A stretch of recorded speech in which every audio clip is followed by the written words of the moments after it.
Hello everyone, this is Prachi and most welcome to this channel.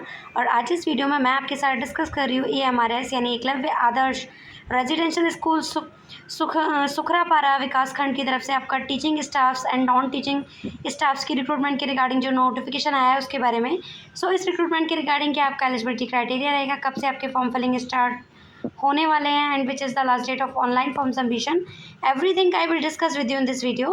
Video के end तक बने रहिएगा। ये अप्रॉक्सीमेटली 11 पेजेस का नोटिफिकेशन है जो कि आपको स्क्रीन पे क्लियरली देख रहा होगा। इस ऑफिशियल एडवर्टाइजमेंट में आपको क्या क्या बताया जा रहा है, सारी चीज़ें हम आपके साथ डिस्कस करने वाले हैं। वीडियो के एंड तक बने रहिएगा। फर्स्टली आपको यहाँ स्क्रीन पे दिख रहा होगा office of the principal, Eklavya modern residential school Sukhrapara, जिसमें आपका सुखरापारा की तरफ से आया है, जिसमें आपका पत्थल गांव रहेगा जिला, जिसमें जसपुर पत्थल गांव से आपका ब्लॉक रहेगा और जिला जो आपका रहेगा वो जसपुर छत्तीसगढ़ से आपका रिक्रूटमेंट आया गया है। जो आपका छत्तीसगढ़ में आपका जसपुर डिस्ट्रिक्ट है उसमें आपका पत्थल गांव में आपका ब्लॉक रहेगा और उसके तहत आपका EMRS स्कूल है, उसमें आपका टीचिंग स्टाफ्स की रिक्रूटमेंट के रिगार्डिंग जो नोटिफिकेशन आया उसके बारे में डिस्कस किया गया है। ये एडवर्टाइजमेंट जो आउट करा गया था वो 3 जुलाई 2026 को आउट किया गया था।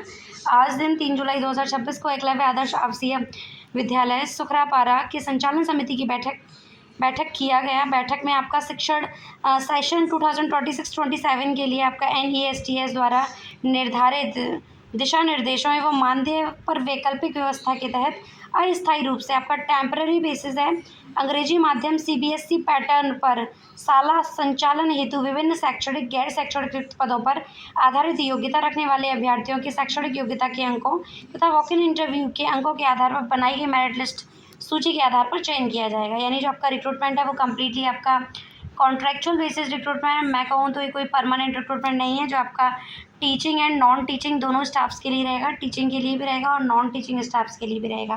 फर्स्ट आपका PGT केमिस्ट्री के लिए, जिसमें आपका मीडियम ऑफ टीचिंग इंग्लिश रहेगा बिकॉज CBSE स्कूल्स के लिए है, जिसमें आपका number of vacancies for the PGT English is 1 and PGT economics में आपका एक वैकेंसी है। Medium of teaching which is clearly mention in the blog, आपको जो कि ब्रैकेट है उसमें मेंशन कर दिया गया होगा कि आपका मीडियम क्या रहेगा।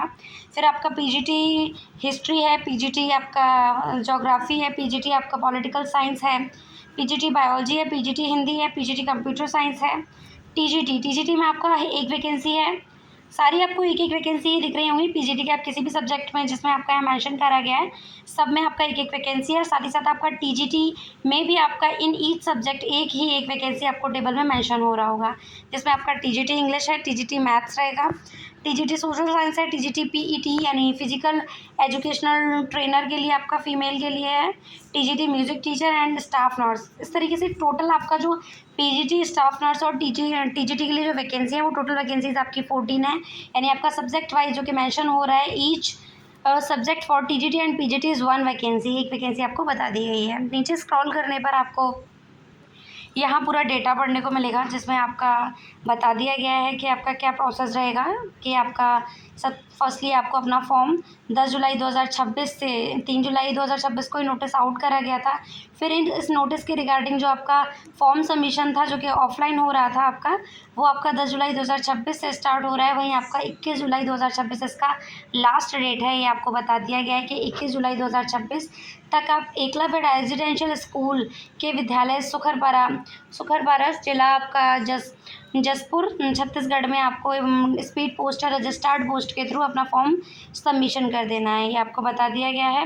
फिर आपका यहाँ वॉक इन इंटरव्यू का डेट मेंशन करा गया है, जिसमें वॉक इन इंटरव्यू रहेगा वो आपका 10 बजे, जो कि 23 जुलाई 2026 से विषय PGT आपका chemistry, PGT history, PGT Hindi, TGT PET female and staff nurse के लिए रहेगा। वहीं 24 जुलाई के लिए जो सब्जेक्ट वाइज आपका इंटरव्यू रहने वाले हैं TGT PGT के लिए, वो भी यहाँ आपको बता दिया गया है। यानी 23 और 24 जुलाई के समथिंग आपको सब्जेक्ट वाइज आपके इंटरव्यू के लिए बुलाया जाएगा। वेन्यू आपका वही रहेगा, जिला पंचायत जसपुर में सभागार में किया जाएगा।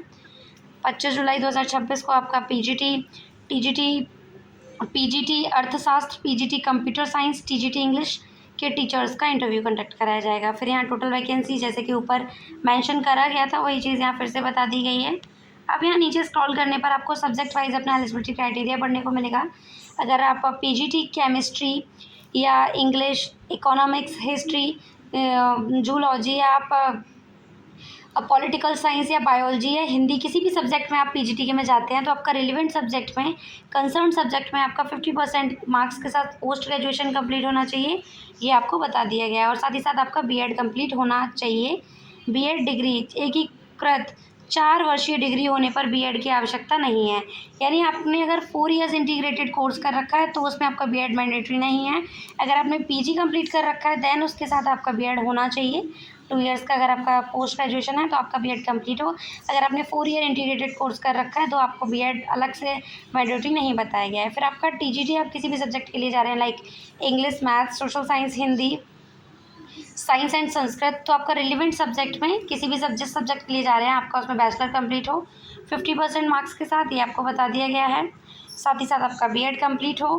फिर आपको यहाँ नीचे ये स्क्रॉल करने पर ये दिखेगा आपको सब्जेक्ट कॉम्बिनेशन, जैसे कि अगर आप टीजीटी हिंदी के लिए जाते हैं तो आपने all the 3 years Hindi subject को पढ़ रखा हो। अगर आप टीजीटी इंग्लिश के लिए जाते हैं तो आपका ऑल 3 इयर्स आपने इंग्लिश पढ़ रखा हो। अगर आप मैथ्स के लिए जाते हैं तो आपका मैथ्स के लिए सब्जेक्ट कॉम्बिनेशन यहाँ बताया गया है कि आपने ऑल 3 इयर्स मैथ्स पढ़ रखा हो along with physics and any one of the following subject electronics, computer science and statics. आपने मैथ्स के साथ अपना ग्रेजुएशन कंप्लीट कर रखा हो फिजिक्स के साथ ही साथ आपका इन सारे सब्जेक्ट जो कि कंप्यूटर साइंस रहेगा, इलेक्ट्रॉनिक्स या स्टैटिक्स में से भी आपका एक सब्जेक्ट ग्रेजुएशन लेवल में होना चाहिए, ये आपको बता दिया गया है। तो आपका जो सब्जेक्ट कॉम्बिनेशन है वो आप देख पा रहे होंगे इसमें फिजिक्स और मैथ्स के लिए, वो यहाँ आपको क्लियरली बता दिया गया है, जिसे आप डिटेल्ड में पढ़ सकते हैं। मैंने वैसे आपको बता दिया गया है, आपको कुछ नहीं, बस आपका मैथ्स में आपका ग्रेजुएशन कंप्लीट हो, साथ ही साथ आपने 1 ईयर फिजिक्स पढ़ रखा हो और आपने 1 ईयर केमिस्ट्री, कंप्यूटर साइंस या स्टैटिक्स में से किसी भी एक सब्जेक्ट को 1 साल तक पढ़ रखा हो तो आप मैथ्स टीजीटी के लिए अप्लाई कर सकते हैं। फिर आपका टीजीटी साइंस के लिए जो सब्जेक्ट कॉम्बिनेशन है इसमें आपका बॉटनी, जूलॉजी एंड केमिस्ट्री के लिए आपका मेंशन कर दिया गया है, जिसमें बताया गया है candidate should have studies botany, zoology and chemistry during all the 3 years in graduation, ये आपको बताया गया है। फिर आपका टीजीटी सोशल स्टडीज़ के लिए यानी एसएसटी के लिए आप देख पा रहे होंगे कि आपका हिस्ट्री, ज्योग्राफी, इकोनॉमिक्स या पॉलिटिकल साइंस में आपका ग्रेजुएशन कंप्लीट हो, ये आपको बता दिया गया है। फिर जो चीज़ आपकी इंग्लिश में थी आप नीचे हिंदी में पढ़ पा रहे होंगे। फिर आपका जो नेक्स्ट वैकेंसी है वो आपका, फिर जो आपका पीजीटी आईटी या मैं कंप्यूटर साइंस के लिए कहूँ वो आपको बता दिया गया है। पीजीटी कंप्यूटर साइंस के लिए आपका बीएड मैंडेटरी नहीं है। अगर आपने मास्टर्स में कंप्यूटर साइंस कंप्लीट कर रखा हो, एमटेक कंप्लीट कर रखा हो कंप्यूटर साइंस या आईटी में, तो आप इसके लिए एलिजिबल रहेंगे। टीजीटी म्यूज़िक के लिए भी आपका बीएड मैंडेटरी नहीं है, आपने ग्रेजुएशन कर रखा हो म्यूज़िक में तो आप इसके लिए एलिजिबल रहेंगे। टीजीटी कला शिक्षक में आपका यह है ग्रेजुएशन कंप्लीट होना चाहिए फाइन आर्ट्स में। रीजनल कॉलेज ऑफ एजुकेशन से आपका फाइन आर्ट्स के साथ बीएड की उपाधि होनी चाहिए आपके पास, ये आपको बता दिया गया है। फिर टीजीटी पैट यानी फिजिकल एजुकेशनल टीचर के लिए आपका ग्रेजुएशन कंप्लीट हो और फिजिकल एजुकेशन के साथ स्टाफ नर्स के लिए आपका बताया गया है कि आपका स्टेट नर्सिंग काउंसलिंग में नर्स या नर्स में पंजीकृत हो। फिर आपका आपने ग्रेजुएशन आपका नर्सिंग में कंप्लीट हो या फिर ऑनर्स में आपका नर्सिंग ऑनर्स में ग्रेजुएशन कंप्लीट हो, ये आपको बता दिया गया है। काउंसलर में आपका मास्टर्स कंप्लीट हो साइकोलॉजी में, clinically psychology perform recognised university, 1 year diploma in guidance and counsellor from a recognised university और इंस्टीट्यूट, ये आपको बता दिया गया है। तो PGT computer science, TGT music, TGT art and TGT PET and staff nurse और काउंसलर के लिए आपका कोई बीएड मैंडेटरी नहीं है। आपका रिलेवेंट सब्जेक्ट में ग्रेजुएट या आपका पोस्ट ग्रेजुएशन होना चाहिए। साथ ही साथ आपका ये बता दिया गया है कि अगर आपका किसी भी स्टेट का टेट या सीटेट क्वालिफाइड हो पेपर सेकंड का तो आप प्रेफरेबल कैंडिडेट रहेंगे, इसमें आपको बता दिया गया है। एलिजिबिलिटी की एज क्राइटेरिया भी यहाँ आप पढ़ पा रहे होंगे। आपका जो मिनिमम एज रहने वाला है वो 21 से 40 वर्ष होना चाहिए। आपका टीजीटी के लिए आपका 21 से 35 वर्ष होना चाहिए। वहीं आपका स्टाफ नर्स के लिए मैक्सिमम एज 35 रखा गया है, ये आपको बता दिया गया है। फिर यहाँ आपका guest teacher, post graduate teacher with all the engagement, आपका सैलरी बताया गया है कि जो आपका पीजीटी के लिए सैलरी रहेगा वो 31,000 के अप्रॉक्स रहेगा। टीजीटी के लिए जो आपका सैलरी रहेगा वो 29,000 के अप्रॉक्स रहेगा। काउंसलर के लिए 35,000 रहेगा। स्टाफ नर्स फीमेल कैंडिडेट्स के लिए 29,000 पर मंथ के अप्रॉक्स रहेगा। तो ये सारी चीज़ें मैंने आपको एक्सप्लेन कर दी हैं। नीचे स्क्रॉल करने पर आपको रिजर्वेशन से रिगार्डिंग जो भी पॉइंट हैं वो क्लियर दिखेंगे कि अगर आप पीजीटी जिसमें न्यूनतम योग्यता स्नातकोत्तर के लिए वो आपका वेटेज यहाँ देख पा रहे होंगे, जिसमें आपका हायर सेकेंडरी का 10% लिया जाएगा, ग्रेजुएशन का 20% एंड पोस्ट ग्रेजुएशन का 50% लिया जाएगा फॉर द पीजीटी टीचर के लिए। आपका टीजीटी टीचर के लिए ये नीचे आपका वेटेज देख पा रहे होंगे आप, जिसमें आपका हायर सेकेंडरी का 30%, ग्रेजुएशन का 50% लिया जाएगा। आफ्टर दैट आपका जो एडिशनल मार्क्स रहेंगे वो आपको बता दिए हैं किस हिसाब से रहेंगे। ये आपका वेटेज मेंशन कर दिया गया आपका स्टाफ नर्स के लिए, काउंसलर के लिए। स्टेप बाय स्टेप आप चीज़ों को देख सकते हैं। तो यही इंपॉर्टेंट इन्फॉर्मेशन थी जो मैंने आपको इस वीडियो में बता दी है। बाकी का आप इसकी सारी जानकारी डिटेल्ड में और भी पढ़ सकते हैं।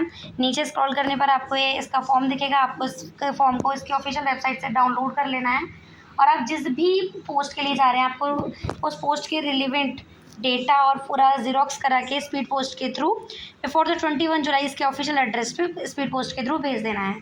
आई होप आपके लिए वीडियो हेल्पफुल रहेगा, इंटरेस्टेड रहेगा, और जो भी कैंडिडेट इंटरेस्टेड हैं वो इसकी ऑफिशियल वेबसाइट के थ्रू इस फॉर्म को डाउनलोड करके अपना फॉर्म अप्लाई कर सकते हैं। इसी तरह की जॉब्स अपॉर्चुनिटी चाहे वो कॉन्ट्रेक्चुअल बेसिस हो या permanent, time to time update को जानने के लिए वीडियो को लाइक ज़रूर करें और चैनल को सब्सक्राइब ज़रूर करें। Thank you.